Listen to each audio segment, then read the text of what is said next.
જો ફ્રેન્ડ હું છે ને બપોર અત્યારે સૂતો હતો ને આ હાથમાં પોદરો મુકાવા ગઈ હતી. એને પોદરો નો કહેવાય, મહેંદી કહેવાય. મહેંદી કહેવાય? હા. કેટલા લીધા મહેંદી વાળાએ? આ મહેંદી કરાવવા ગઈ હતી એને લીધા 350. મને કીધું તો હું મૂકી દેતા છે. એ જાને મેં તને કીધું તું તે એમ કીધું મુકાઈ આવજો, કંઈ નહીં મૂકી દઉં.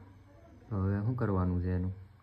હવે મને આમાં છે ને તારું નામ ગોતી આપ.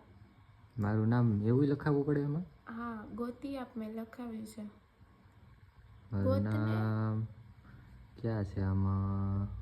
ગોતને એ તમે દેખાય અહીંયા રહ્યું જો આંગળીમાં ભર્યું છે ને. મને તો યાદ જ નહોતું, છેલ્લે આટલું બાકી રહ્યું ને ત્યારે યાદ આવ્યું ને તો મેં એને કીધું કે ત્યાં રાજ લખી નાખ. હે હા, મને યાદ નહોતું, ન કરતો હું ક્યાંક વચ્ચે. તો હવે આ ડીશમાં બનાવ્યું છે શું કરવાનું છે એનું? આમાં લગાવી દે એટલે છે ને